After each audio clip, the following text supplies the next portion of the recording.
now, which was a Welsh-speaking state that had been consumed by Saxon Mercia, so administered from Hereford, but you had people working under Welsh laws, Welsh systems, Welsh sort of feudal system still there then. Speaking Welsh, lots of Welsh customs, you still see a lot of place names in that direction. Then west, across the Monnow, we've got Gwent, which is preserved by the modern county of Monmouthshire, and that's purely Welsh administered, Welsh run independent area. So districts are divided into commons and cantrevs, it's your shires and your hundreds effectively, with class churches and cathedrals or running major churches, Celtic Christianity, dotted around the countryside. We know of these and their names, the clan names you see in Wales, we've got lots of them. Very few settlements survived from that period, but we know from the Welsh laws and history books, didn't have castles, they had things called the Llys, or the Llysoedd, which are effectively Welsh princely courts, not castles, but same sets of buildings, halls, butteries, breweries, bakehouses, maybe a gatehouse, which you only have one surviving example in Wales with any physical remains, which is Llys Rossia up on Anglesey, which we've just taken into Carey, so you can see a reconstruction St Fagans. But that's the landscape you'd have over there. No towns, dispersed settlements, lots of small Celtic churches, and these sort of Welsh princely courts, again, moved around the country a little bit, dotted around. So the Normans have effectively planted themselves into three areas. Fertile farmland, that's profitable. Some sort of settlement or administration here. Early smelting and forging being identified as well. Industry, people you make money from, you take rents and tithes from, and then more natural resources on the other side of the river. So it's quite a cosmopolitan area, you've got a bit of everything. You guarantee people will have spoken more than one language in this area. You've got Normans speaking French, Breton, probably related to the Welsh quite well across the river. Now, it wasn't necessarily a violent conquest. We know from the first references to the castle in Monmouth, filling that in, first references to castle in Monmouth, first references to activity here, there were Welsh, Normans and Saxons present at various early events. So, for example, in 1081, when Fitzosbern's second successor, a cleric called Willenok or Badenoch, takes the castle off Fitzosbern's son, is here for 7 or 8 years. He set up a priory, which you can see the spire of the later building behind you, tallest building in Monmouth, and the people who invited to that the consecration of that 10 years later are a couple of local Welsh chieftains, bishops from Hereford and Llandaff, and a series of other Normans dotted around the kingdom, some from London, sort of central, sort of national figures, and lots of local lords, Hereford, Monmouth and so on. So you've got quite a cosmopolitan ruling society, and life probably carries on pretty much as it did. So imagine, rather than a conquest, they steaming, kill everybody, take their land. That doesn't work. Who's going to work the land? Who's going to pay your rent? It's probably a case that we're here now. We can do this the nice way or the nasty way. We prefer the nice way. Give us your money, and everything carries on as normal. But gradually, the Welsh laws would have sort of dissipated from the town itself, and we've got rural Welsh Monmouthshire out there, Gwent, and you've got Norman rule. Everyone paying tribute to the Norman laws of Monmouth Castle. So to try and summarise a very complicated long period, that's what the Norman conquest of Wales looked like. Big castles are planted, the Normans then fan out, handing on land to their subordinates. So they established castles and villages. You've got things like Dingerstow down the road, Castle up on the hill, lots of modern baileys, timber castles, sometimes with churches. So that's the first tenet there. Plonk yourself on the existing administration, where you can make money, where there are people's control. Secondly then, you've got castle, your lordly residence, your county hall, effectively. And then the third thing is the church, which we've already mentioned. So you've done dreadful things, you've stolen land, you've killed people, you've done awful things in life, so you're insuring yourself against God if you're a Norman. So they start to found churches on a local level, and then big settlements like this, priories. And you can see a little bit of 12th century Norman just under the tower in the priory church here. So the three tenets of Norman invasion: commerce, conquest, and sort of God effectively on the side. So I'm not going to run through dozens and dozens of names and dates. We've got all these private castles. It's just named people called Robert, William and Edward as a general rule, and they're all quite interchangeable in terms of what they actually do. In Monmouth's case, everybody's called Henry at some point, there's a lot of Johns. So we just run through the main events where they actually name the things you can see or things that we know about. So say the castle by the end of the 11th century, got very early castles, passed in the hands of a cleric. Rather than sit and make money from his lands the rest of his life, he retires. He actually goes back to France to his monastery after 7 or 8 years. We have a character called William Fitzbader, and he takes the lordship in the 1080s. Died in 1125, followed by a son, Bader and Fitzwilliam. Again, names you don't see anymore. Died in the 1170s. it's the end of the 1180s, I think 1189, the final one, this little family of Breton lords runs out. And they're regional characters. You read about their weddings, you read about grants of land. They're doing things like setting forges up, markets in the town. The castle's here because it's listed with others, but we don't know anything about its buildings other than a chapel. But at some point in the 12th century, probably the first half of it, we move to the architectural evidence, which is the structure behind us. We'll wander over and have a look. And you can plot the likely owner, which is one of that family, with details of the build. So we'll have a look at this next, and we'll go inside.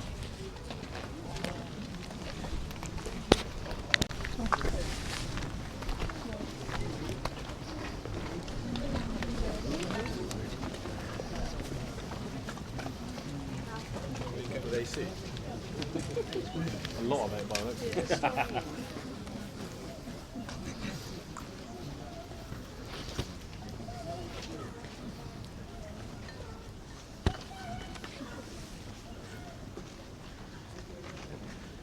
So it's a good opportunity for people to leg it as well when you move around. But, all right, so this effectively, it's a big Norman keep, or it's a hall effectively. So you can see it's rectangular, the other end somewhere over there, we'll see that in a minute.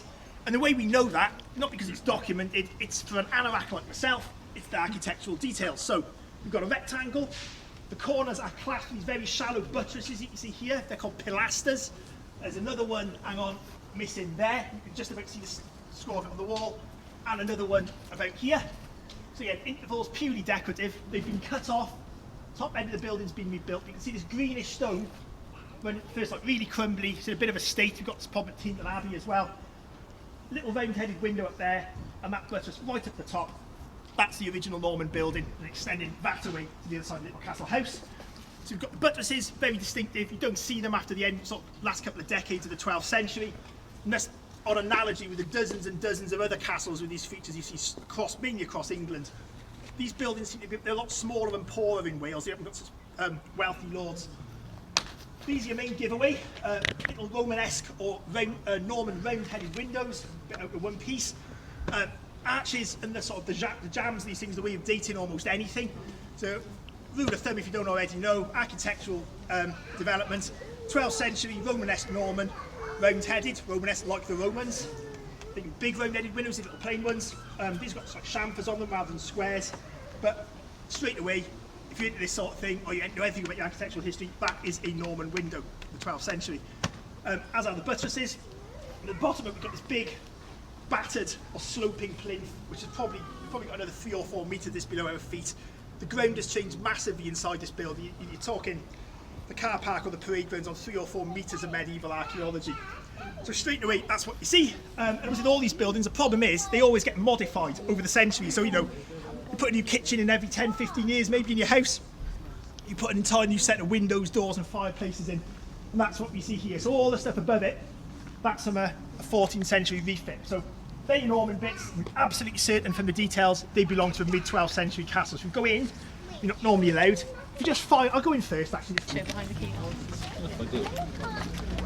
Are you going to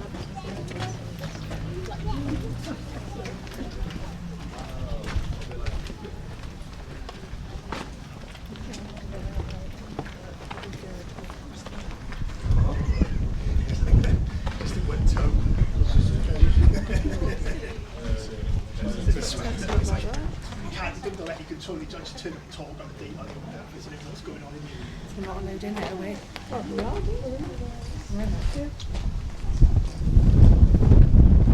can't control it for a couple of years and just look sleeping behind the cans through his tongue.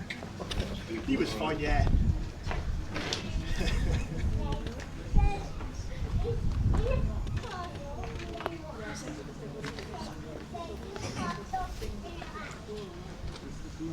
Is that a lot? Yeah. You go. Alright, okay.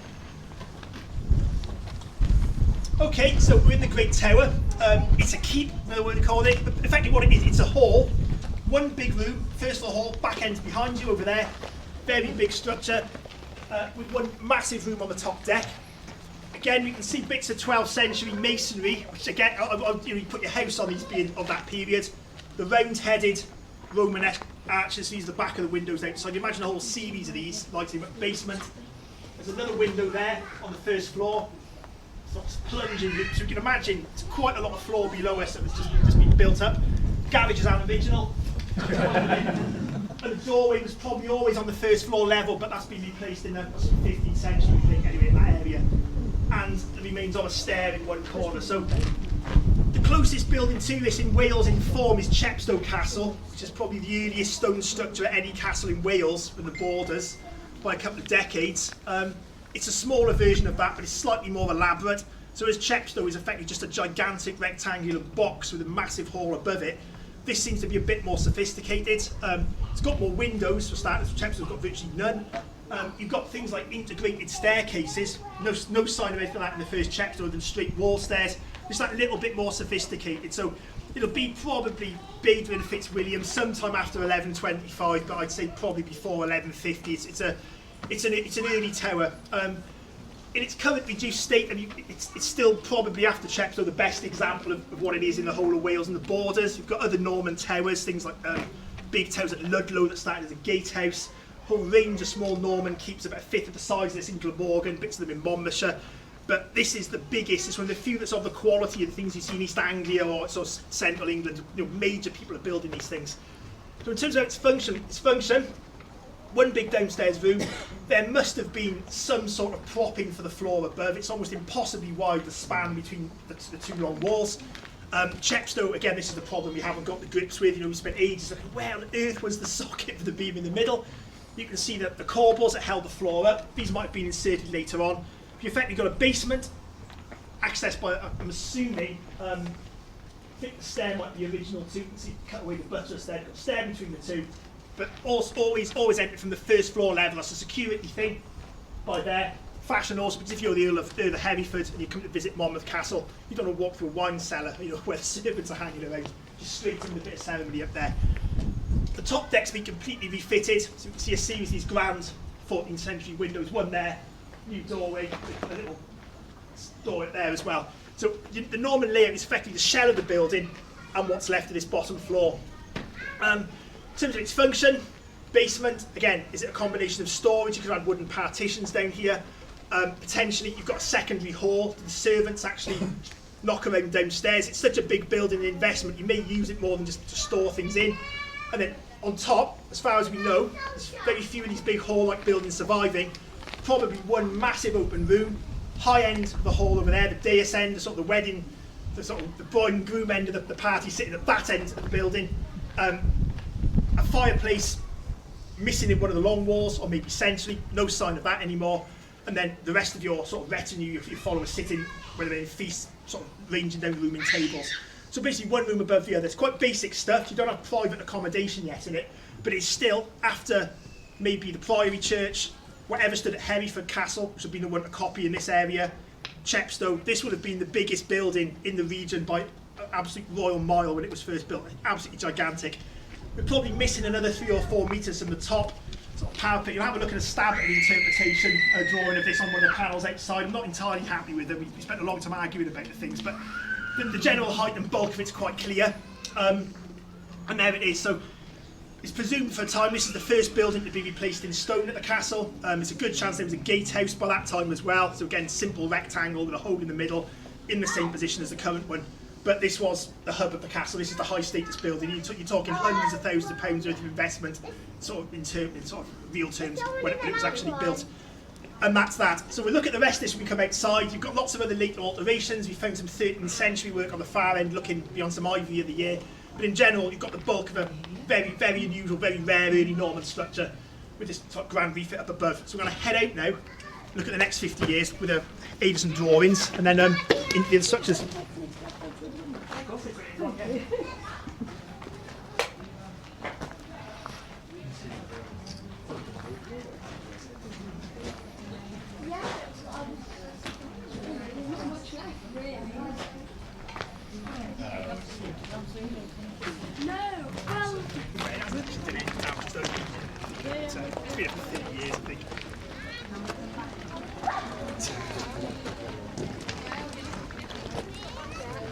All right. Is that a lot? Okay. So just use these. These have been quite new. We placed in some at the bleached out point. You couldn't even see the picture, let alone read it about a year ago. It's not part of my job drawing these things, but you often asked to comment as the in-house anoraks to, what, is this correct, is this accurate? And I think they've had about 15 different attempts at this. In the end, just get a biro and just scribble all over it. Still not happy with some of the details, but it gives you a good idea of sort of the general size and bulk of the castle. This is just the inner bailey, bridge over the town behind the blue house, and we're standing about there next to this dreadful fictitious arch, which I think I'd lost the will to argue by the time I saw that version of it. I don't know what it's supposed to be. Ignoring that, you get the idea of the help. This is the end of the medieval period. So these the two Badens die, and the final sort of Breton lord of Monmouth, look, called John of Monmouth. It's like Sheriff of Nottingham, so that, you know, good medieval nicknames. John of Monmouth. He takes on the lordship in. Dies in 1248, effectively, and he's the first one of the Monmouth lords who seems to move outside of just a sort of local sphere of influence. So you see local lords witnessing and local bishops and so on witnessing charters in the area. John is a national figure, so King John actually visits him at Monmouth Castle in 1213, so there will have been some pretty impressive structures to see there. And then at the same time, you know, he's at Henry III's coronation, plays a major role there. He's at John's funeral. Constable of a number of important castles, a couple of dozen dotted around the country. He moves in national circles rather than just governing his lordship. So by 1248, when he died, the castle, you can pretty much guarantee there'll be 50 years or so of stone buildings here, and there will have been a substantial curtain wall or enclosing wall running around the area you can see now. You can almost guarantee there will have been interval towers of various types, all long gone, but all of the other local castles are studded with round towers, square towers. Southern Welsh borders were a sort of it's a very dynamic area in terms of castle building. Lots of important people who've been at the Crusades, they've lived in France, most of them are French, let's face it, and they're bringing their ideas back with them. You've got this boiling pot of ideas, architectural motifs, masons, patrons, and this area is very, very rich in castle architecture. So you see the first of a lot of things. Proper big round towers, for example. Chepstow Castle's got some of the earliest in the country, that's England and Wales. And then Monmouth almost certainly had a big stone tower, big round keep, by the time John of Monmouth died in 1248. So I think this should have been bigger on the drawing. It was underneath the house, over there. And if you go into the museum later on, which I would recommend, it's fantastic. There are two images of it surviving before the Civil War. One is a Dutch master from Troy Hill, somewhere in that direction over there, showing the town. And that, the biggest structure by an absolute royal mile is the round tower looming above everything else. Probably at least 3 stories. And there's another one, Speed's Plan of Monmouth, which is just inside the door when you get into the museum there. And again, it's the biggest thing in town by a mile, dwarfing the Priory Tower. Again, dating wise, we can be pretty certain it's him. John's a national figure. You inherit a castle, you inherit a lordship, you build a building that goes with your status. And there's a glut of these in southeastern Wales and the southern borders. Now, from a military point of view, the old castle books say, oh yeah, because you couldn't undermine the corner, of the structure, like dig underneath. You can't do that with the round tower, and shot balls bounce off them. It's always purely fashion, the reason people start building round towers on their castles. They come to Britain in the sort of middle of the 12th century. 1180s, you see the first one in the area at Chepstow. You've got major national figures like Hubert de Burgh building round towers at all of his White Castles. Skenfrith has got a round keep a bit like this. Grosmont up the road.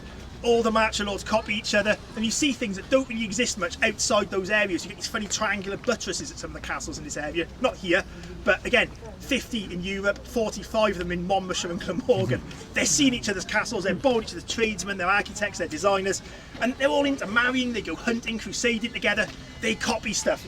So the tower here, which we know is round, could have been based on a number of things. Pembroke, William Marshall, built the round stuff at Chepstow and Usk. Could be the thing they're copying, but I suspect Hereford had something equally impressive on the Great Mound there. Nothing to see anymore, even the mound's gone. But it'll have been, you know, probably the one that most of the other local round towers were copied from. If you want to see one intact, you can go to Skenfrith, just at the Mono, probably smaller. Best one's probably Tretower, just the west of Abergavenny, west of Crickhowell. Very fine example. There's a whole rash of them in this area of the borders. And the way they function was, effectively what they've done is just replace the accommodation, big communal room here, and you've got private rooms. It's a new keep, it's a brand new keep, but in a fashionable size, and with a series of rooms, single rooms, possibly a reception room and then private bedrooms above. They're all pretty much the same. You just expect this would have been a bigger one. That went after the Civil War. So we know John's always responsible for that. There's almost certainly maybe other round towers. joining lordship of the three castles, must have about 20 odd round towers between them. Monmouth's more important than them. There will have been similar, they've just gone. They're somewhere in the gardens, somewhere in the face. They may still be there, and metres of later rubble. So that's John of Monmouth's period. He was quite a character. He got involved in most of the national events. So castles touched by war at the time, the baronial conflicts of Henry III's time, where effectively the king, while John was away, he was a really unsuccessful soldier, was John. Put Baldwin, a Poitevin, so again a foreigner and mercenary, to hold Monmouth lordship. And while the various barons were kicking off, fighting them all over the country, Richard Marshal of Usk and Chepstow travelled over and attacked Monmouth. And the Battle of Monmouth actually gives a bit of a hint on what was standing here as a castle. They mention a couple of buildings, but critically a gatehouse, not the main one, but facing back over to the fields and the rest of the festival, where Baldwin's men rushed out to attack Richard's forces. They were chased back in, the bridge allegedly collapsed, and the ones that didn't get into the gatehouse drowned. So we've got a bit of colour about the castle again. We don't know where, don't get any details. They're just building. None of the records of this survive. So that's the castle swept into national events there. John does the same sort of thing. He's ensuring himself in the face of God. So he established a Cistercian abbey at Grastier, about 3 miles in that direction, in which absolutely nothing survives. The Welsh burnt it within about 3 years of it being 5 years of it being constructed. To a point we don't even know where it is anymore. But that was again a case of, he's a warlike man. He's taken his worldly wealth, all the sins he's committed in life, being atoned for by establishing a monastic settlement down the road. I say, don't bother going to look for it. There was absolutely nothing to see, literally nothing. When you rely on faith, you can't see a thing. So John comes to the end of his life. He's succeeded by his son, another John. Lordships don't just change hands through war and marriage. Debt is another reason that people lose them. So younger John died in 1256. Exchanged the lordship of Monmouth. This is a really expensive, a high status property to own, big rents. He swapped it for some land in Wiltshire. Now maybe that's because the memories of various Welsh attacks and civil wars are quite fresh. Don't want any more of that. I'm just going to move somewhere quieter. The implication is it's debt related. It's a swap of one manor for lesser ones elsewhere. And then afterwards the castle reverts to crown hands. It becomes a royal castle. We start to see the buildings in the documents a bit more. So the next decade, to 1260s, Prince Edward, later Edward I, the most powerful of all English kings after Henry II maybe, gets the lordship. So he takes on Monmouth, and the three castles falls into his hands as well, up to north. So we're going to head in, look at the only things I think you can see from that period, and then we'll come out again. Finishing the whole.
Okay, so we're in the 1260s. Young pre-King Edward I here, Prince Edward, holds Monmouth lordship and Three Castles lordship. White Castle's came to Grosmont in that direction. When he becomes king, both of them are handed over to Edmund, got crouched back to slight stoop. His brother died in 1297, and one of them added to Monmouth Castle. Now, if you look for guidebooks on Monmouth Castle on eBay or Amazon, I think the last one we put out was one of the old blue guides in the 1950s. So when first time I visited this, we came out with a regiment and said, well, what have you got in the back? Pulled a lot of ivy off. You see these. Somebody's done quite expensive refit of one end of the Norman Tower at some point in the late 13th century. So this is where being a shocking anorak actually comes into play again. You've got two things. First one, think of all the nice round-headed doorways, all the Romanesque ones next door. This one's almost triangular. It chamfers back a couple of times. Again, you can see straight away that is of the last couple of decades of the 13th century. Absolutely no two ways about it. These evolved more in the next decade or so. Go up the road, Goodrich Castle, near Ross on Wye. If you haven't been there, go there. It's one of the best things in the region. Chepstow, you've got similar features on the 13th century buildings there. It's of its period. So you go from more curved arches, 2 4-centred arches, to these triangular things. It's just the fashion in South East Wales for a few decades only, a bit less. So you see that on it, so you think, right, somebody's been in here, obviously been blocked up later on. You can see the original buttress of the corner of the keep there, but they filled it in where it should actually hit the wall. And then you've got some sort of chamber. You've got that's a latrine, a garden or a loo. So they've added on suite at some point. You've got a room that's just one big hole, one big hall, to something with private space at one end of it. So you've got a doorway in up there, a couple of steps, and that's the shaft leading down. And underneath, in another small chamber, you've got this. Now, this doesn't look like much, but again, if you're into my sort of thing, I wouldn't call myself an academic, because of my job, which is regulating works to schedule monuments up and down the country. You've got to understand recognise things when you see them. And this, as far as we know, there's only one other or two other places in the whole of the British Isles you can see an arrow loop or arrow slit of this type. So what you've got, it goes down, a little fishtail at the bottom. Instead of having the sort of comedy cross shape in the middle, it does that there, and it's offset. So you're doing that rather than that. The bloke called Derek Wren, who died a few years ago, sort of old castle expert in the 1950s and 60s, had a quite eccentric habit. Him and his mate Alan Brown, who wrote lots of early castle books, of dressing up as Norman knights, just so they could experience these places a bit more. You know, they'd done the usual Oxford, office in the army, bit of first-class cricket, and then off to looking at castles for the rest of their careers. And they were great, and they got around these things. They did experiments up the road. The only other place you can see is White Castle, which is, 10 miles that way, roughly, where there were a whole series of these very, very distinctive loops. They worked out, they think, why they look like that. Why did they just go across? Well, again, it might be a bit of fashion in there as well, but the conclusion was, after firing, not firing, you can't fire an arrow, you shoot an arrow, shooting arrows in and out of these things for several days. If this landed on my desk, yeah, we just like to shoot arrows at one of your scheduled monuments for several hours. Be a straight no, we wouldn't even answer, just laughing at you're not going to do that. Don't even put an application in straight away. But they worked that it's something to do with how you sight when you're shooting from beyond, which you step to one side, and how you're lining up your shots. Seems to be something to do with that. They found it were generally much harder to shoot into from the outside, because then you haven't got that focal point in the middle. Might be a practical reason, could purely be their fancy. You see a lot of variety in these all over the country, but they happen to be them and White Castle are the only ones. And Tretower, which is 20 miles that way, we've got a couple of later examples. So it implies that the two lordships are owned by the same person. Prince Edward or Crouchback, his brother, dies in 1297. These have got to be built by one of the other of them. And probably I wouldn't know which way to go. So effectively that's what it is. It's quite a long detour to see one corner of a structure. You won't get to go in this again. This is all army ground as well. So while we're out here, you can see the sort of fall of the original earthwork, continuing the terraces, dropping down to the river. We're in quite a private corner of the castle, so they've hacked an entrance from important end of the early keep into this very, very quiet area. The other big round tower is actually two main domestic buildings. You can imagine a garden, other chambers, possibly a private kitchen, but quite an exclusive bit of the castle. It's all standing, you know, how many metres under our feet? 2, 3, 4, 5. And somewhere, probably behind me or on the edge of the flower bed, there'll be the castle curtain wall standing high above all that. So again, it's very, very difficult to visualise in general Monmouth because the levels have changed so much. You can get these little snippets of information. You can see there then the scar on the building of where the castle wall extended back towards us. So it's just been pulled out and then patched back up. So we'll take a few photos. I'm going to amble down into the Great Hall now before the reenactors beat us to it. And we'll start looking at, that's the last thing to look at really. Sorry, one question. I'm looking at this. Right. Yeah. How deep is that inside? Because It's been walled up. Yeah. Yeah. The right-hand slit is standard. You've got to go down like that. Oh yeah, the ground level's somewhere down there. Yeah. Okay. It's filled up, yeah. Or the left one's too high. You know. Yeah. I mean, it gives it's you just like weird. I mean, eye height's got to be somewhere in the middle of that, isn't it? But yeah, again, it should be the same with the rubber level.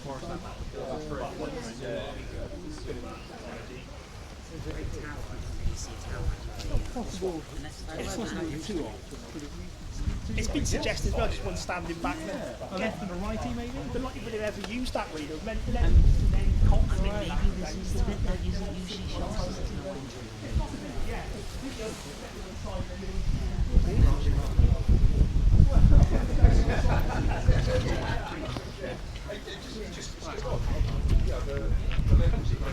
Yeah, we could have had one out to standing, one out to kneel. Best, wouldn't it?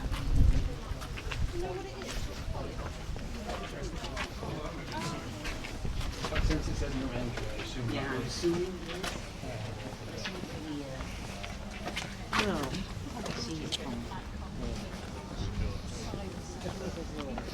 The actual history of when things were.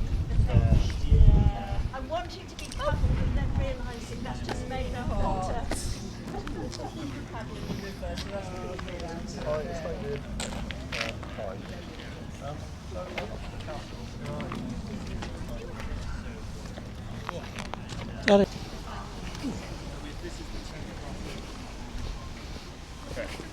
Size of the wall. That's really as long as me. Don't know.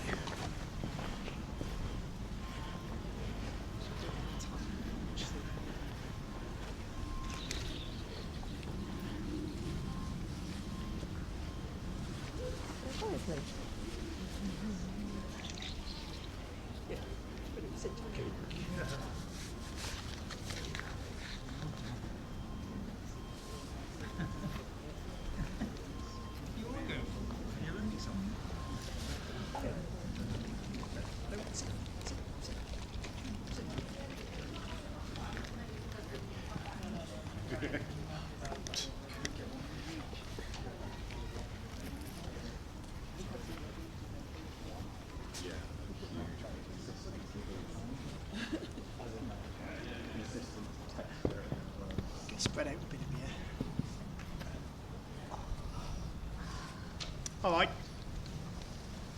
So around the same time, Edward or his brother have fitted out. Now, when you go, and things to remember to Edward I, after the Clare family of Glamorgan, are probably the most prolific castle builder of all the British kings, him, Henry II. So Edward builds, so he's a good contender for this, but again, he's only got the lordship for 5, 6, 7 or 8 years. So I would put his brother as the most likely candidate for adding this structure here. Went back there, died in 1297. This is a great hall, so whereas you've got one big hall on top of the tower, which seems to be divvied up by the time they're adding looms to the one end of it. It's replaced by a big public space, open hall here, which survived as the Assizes Court, District Court for Monmouth until the start of the 18th century, or just before the 18th century. We know Edmund built it because of a few stray documents in the King's Works, royal records of some expenditure. It's a shadow of its former self. It's been, really badly reduced. The general gist of it is one big open room, single height roof. Again, there are various but these sockets to the end wall here are probably for corbels or projections of the whole part of that ceiling up. You've got some original features. You've got these mullioned and transient windows from the first their type to survive in the British Isles. So again, if you're royal, you build things first and ahead of everybody else. It's setting the trends. That's not original, of course, but you get the idea of the end disposition of the windows. Bottom end behind you, it's a passageway. So you're entering at ground floor level. When you leave, very, very elaborate bases and very, very expensive doorways, the sort of thing you see in the church rather than the castle coming in. And forming a passageway straight through one end. This is effectively your Queen's Passage. Entry from dignitaries, members of the public, servants, and all the service buildings and people met on that side. So we know nothing survives in them, but the kitchens, the buttery, the brewers, the bakehouses have been to another door, sitting independently in that part of the courtyard, so under the memorial garden if you know Monmouth at all. So we put them there on the reconstruction because you know that's where they were. It's absolutely simple. Low end of the hall then, people come in. The high end, the important end, the dais end, the sort of podium end is up here. And at the same time, the Norman keep. So originally entered from first floor level, that's been refitted with a much grander, taller doorway. So you've got some sort of grand entrance from the private chambers in the former keep to this end of the hall. So you can do your business, give people a wave, have a meal, and then just disappear behind the screen into a set of private rooms. So that's how it effectively worked. Still never quite got to grips with the arrangement here. You've got foundations of quite a few different things in front. That doorway is later, bottom level, but certainly how it's put together. Now, one big single building to the roof, we're missing about half the height of it probably, gables there and there. Reconstruction of the wall, long arguments, was it battlemented, castellated? We don't know, it's as simple as that, so I think they're not on the end. Not a bit of both, I suppose. Looks quite plain now. A few of you sit in a big fireplace halfway down the building, so it's probably providing a reasonable amount of heat. Imagine a big hood here, open roof, And then the walls plastered, so they've been white rendered, everything with decoration, probably fake stonework, sort of squared lines of stones, ashlars we call them, but yeah, sort of fake stonework plotted onto the walls, hangings, shields, heraldry, whatever you want. So a very brightly painted, opulent room, probably gilded as well, so, you know, with grand elaborate timbers forming a roof somewhere way up there, single-storey building. It's backing onto, these are all native walls, these are all 13th century walls, but back there, behind you, that's part of the original 12th or 13th century castle curtain wall projecting from the keep. So that's the only other bit you can see of the castle built other than the hall and the tower. So that's that really. Not to say about it, this room would have basically fulfilled a number of functions. It's a main feasting place, so wherever there were big events, the same would have been on the top of the keep. Combination of county hall, a feasting place, meeting room for important people. So the Earl or the constables of the castle would have done most of the lordship's business in here. You have the courts were based in here as well. So anything, it's county hall meets prison somewhere else in the castle presumably, but this is where the business of the lordship takes place. And any important meetings, any important dignitaries visited would have been brought in here and sort of treated to some hospitality by the lords of the Lord Castle, or constable probably most of the time. So brings us to the end of the 14th century. That's the end of the buildings you can actually see. I won't even attempt to summarise the Wars of the Roses in about 5 minutes because frankly, you know, no one understands them. There's lots of people called Henry and Richard killing each other is a sort of the long and the short of it. But through the 14th century, from Crouch back onwards, Monmouth is a royal castle. You start getting records of the buildings, sporadic ones, and you still have to guess on what we've still got visible. Find the barrier, it's going to move. Ah, right. It's slightly distracted me then. So from Edmund Crouch back, we've got Henry of Lancaster's son, dies in 1345. Again, the very top tier of British society in the Royal House of Lancaster. Now the Earls of Lancaster make Monmouth one of their favourite seats, and they spend time with these people right at the front of national politics. Succeeded by St John of Grosmont. Grosmont being a lovely castle in Cadw's Care, nice pub in the village, about 5 miles that way, which was added to very extensively in the 14th century. Henry of Grosmont was effectively one of the richest people in medieval England, but whatever period you look at, tales of daring do, naval battles, wars in France, and building and acquiring dozens and dozens of castles across the country. Succeeded, I think, in 1361, succeeded by his daughter Blanche, dies without kids. She probably kept on building. It's like that women don't build castles, do. There were sexist times and histories like that as well. They often aren't recorded as just building programs carrying on. So structures have been built at Monmouth, they've just been overseen that the building's still there. He's got a different patron instead. She married John of Gaunt. Again, that's happened to a woman in medieval Britain. Your lands just go over to whoever your husband becomes. You know, it's not fair by today's standards, that's the way things were. And John of Gaunt, again, is really towering figures in British history. So some of the other castles, you know, like Kenilworth Castle, massively modern in Latina. Warwickshire built the biggest castle in the country at Dunstanburgh, took the one big enclosure in Northumberland. It's all over the country. I think owned about 30 or 40 castles or in his direct control and launched. He's basically a multi-millionaire. So him, Henry of Grosmont, these are equivalent of oligarchs by today's standards. They weren't kings, but John of Gaunt's dad was. He was Edward III. And you know, these are people who they can do whatever they want, effectively. They build castles like they're just bored, I think, more than anything. And John is a contender for, John or Henry probably refitted the top of the tower. So where you go above the green masonry behind you, you've got a very elaborate pointed window in the one wall. There's the remains of another one where the building breaks off, possibly that entrance in the top corner. The top decadent of the keep is completely rebuilt as a lavish sort of chamber block. So no longer a great big open hall, but you've got probably chamber and a bedroom at one end. Big argument to sort of reconstruct that with the interpretation pattern and close the wall off to stop that got fallen in the end. Sort of wall, we'll keep it there and look at it later on. We know that this building had been renovated by them. It's got 1370 reference to John of Gaunt's mum, Queen Priscilla, turning up and spending time here, and it mentions the Queen's chamber, the Queen's hall. So is that the top deck of this, the hall or the chamber beyond it? There's a steward's hall that exists as well. Could it be this one? Probably not. This is already the more important structure than that. So there's another one, another set of hall buildings over there. Kitchen, a chapel again. Could be the chapel we hear over the 12th century, could be another one. Some castles have a couple of dozen chapels inside them, private ones in different rooms, and a gatehouse, which again isn't the structure that we've heard of later on. And so it's a significant room because in 1387, Henry V is born there. So not John's kid, it's John's son, who's actually Henry IV, who's often overlooked a little bit. Henry Bolingbroke killed Richard II. But certainly 1387, Henry V of Agincourt fame is born in Monmouth Castle, and one oblique reference to a Queen's chamber. So you read a few books, gatehouse is suggested. Would you really have a royal kid on the top floor of a gatehouse, the traffic coming in and out? You get big residential gatehouses.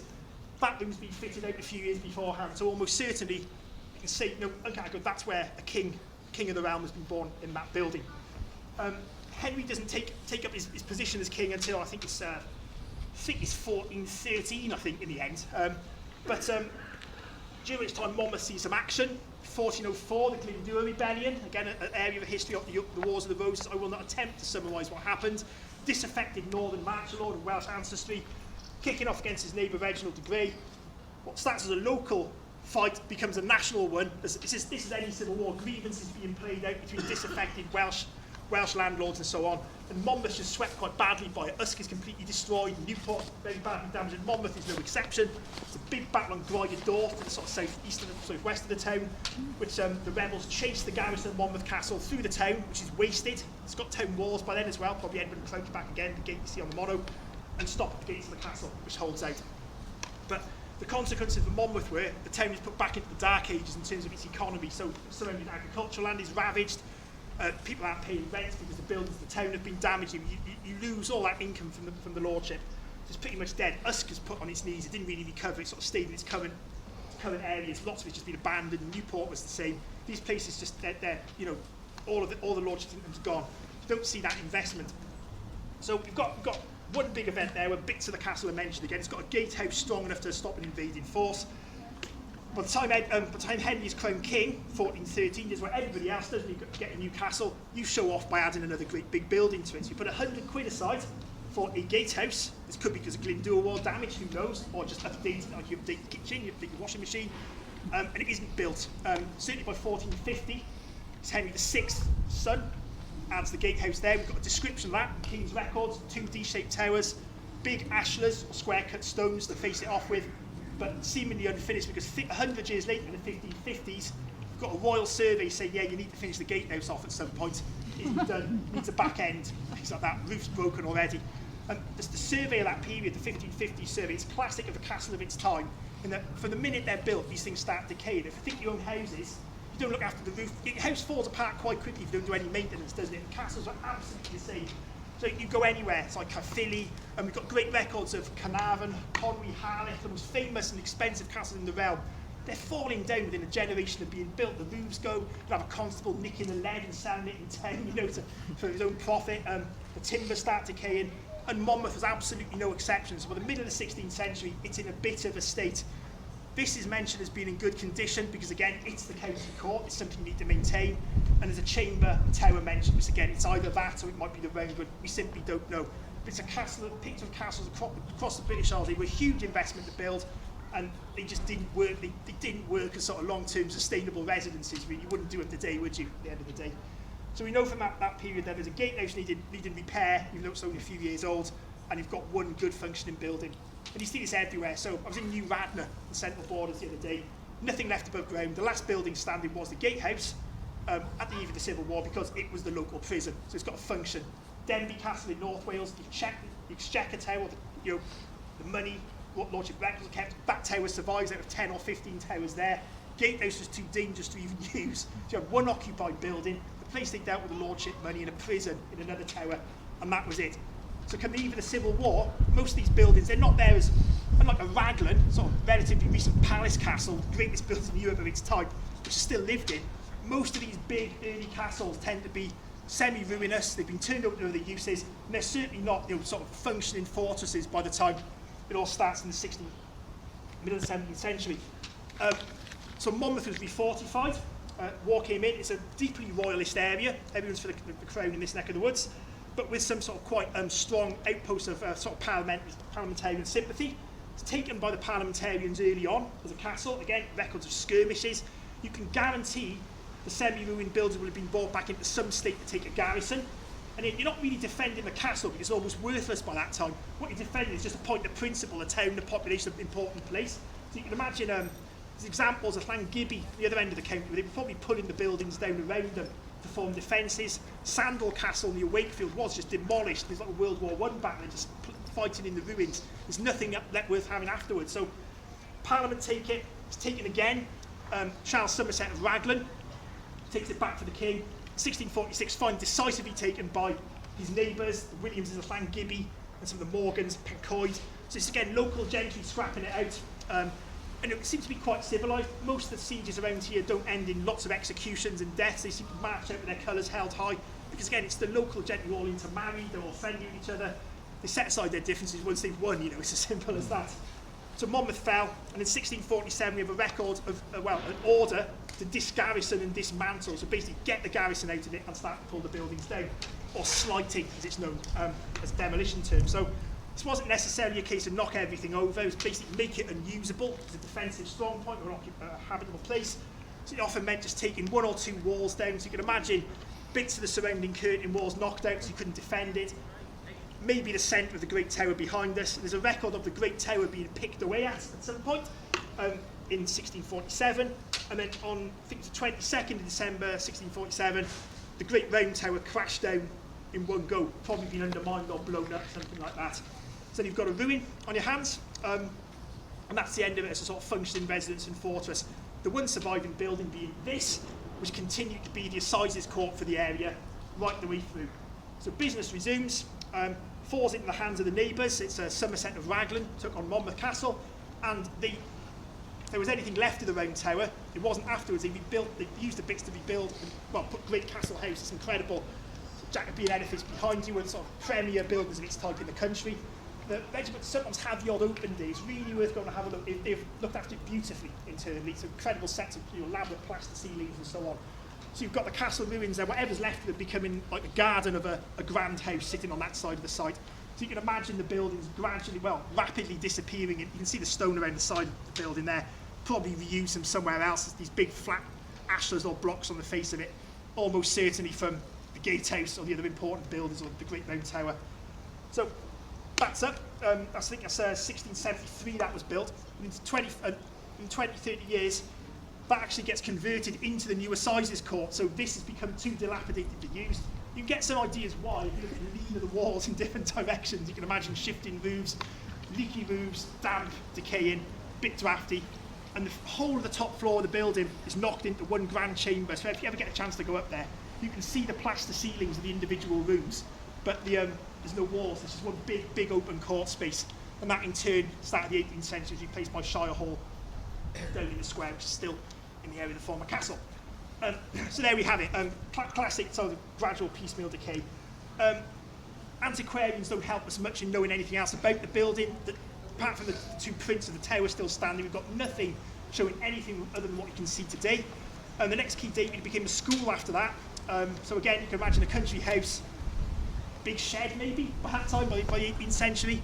And the next key date is the regiment moving in. So the Royal Monmouthshire Royal Engineers Militia, the sort of oldest standing reserve regiment in the country, and they took on the site around, but they're in the building by 1875, and the wings to either side of the museum, at the other end of the site, and to all the buildings to the rear are added then as part of that garrison.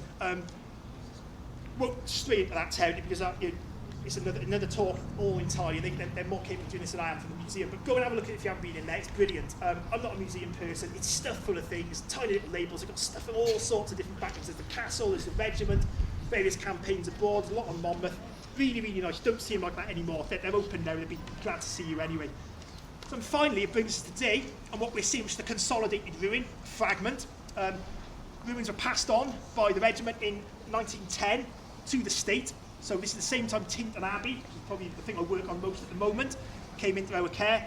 And obviously Cadw didn't exist. Our predecessors didn't exist.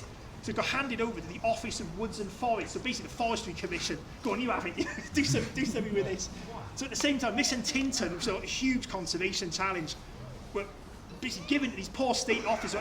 What do we do with them? How do we stop them falling over? And rather than the Victorian approach, which is wreck the original building by adding things that you don't know anything about, you think of a famous castle like Arundel and Alnwick, where you just can't tell where the original is underneath all the late work. This is one of the first examples in Britain of conserve as found, the sort of current conservation principles that we work to now. to this very day. So the rules are, as found, evidence-based, sympathetic materials, you know, and reversible if you possibly can. So no attempt to restore it. I mean, what do you put back where you've missed all the heads of doorways, heights of buildings, the rest of the site just conserved as a ruin. Finish, the sort of thing we always end on here, it's in decent condition. You've got a few things that worry us a bit. You've got bits of valerian, which is quite pretty pink herb thrown at the walls. If you've got that in your garden, any structure you own, get it out. It's the most destructive thing you've got. The roots are coming down into the walls. You have rope access contractors pick it up never so often, but it's very, very solid. The reason it's very solid, it's going nowhere, it's set together with this stuff, which is known to us as the Ministry of Works mix, so IS Ministry mix, all the way across Caddy's estate, English Heritage, Historic Scotland. So you imagine an oik like me wouldn't be talking to you about this now. The people who ruled the roofs back in the day, they were, again, it's Eton, Oxford, officer in the army, first class cricket, be an inspector, unpaid, unsalaried, with sort of volunteer batman following you around. And these are the people who put these together for the first time. So there were lots of very, very uniform applications and methods to stop things from falling down. So you imagine the 1910s, 20s, certainly between the two wars, the glut of the state-owned monuments now, Goodrich Castles, Dover Castle, Stonehenge, Hadrian's Wall, you name your monument, famous monument, they came into state care around the same time as these massive job creation schemes. And they effectively saved hundreds and hundreds of these monuments, big working gangs. They'd be, say, White Castle one day, Clean Roman Amphitheatre the next, or next year, sorry. And there's a lot of things that we wouldn't do today, but certainly we can't criticise in retrospect because they were using the best methods as far as they were concerned. But what they did, they filled everything with this stuff, the Ministry mix. What it is, it's Portland cement, very, very hard, breathing gravel, mixed together, often shuttered the walls off and grated them in from above. So after the stones have disappeared, the pointing will still be there, you know, just when you go back on the wall. And no matter how much you criticise, you've got some real issues. I mean, Tintern, you've got Flint Castle in North Wales where you just cannot represent the stones.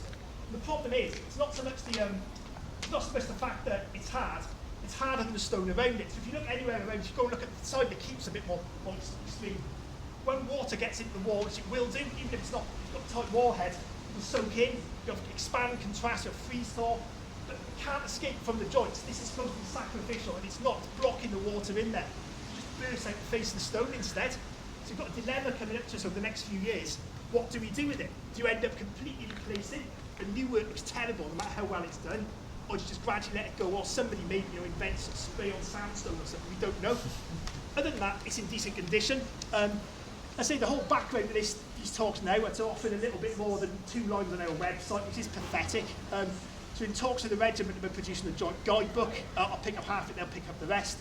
But again, you can't see it now. It's easier for me to do this on a page with pictures than waving my arms around and walking in and out two or three walls of a building.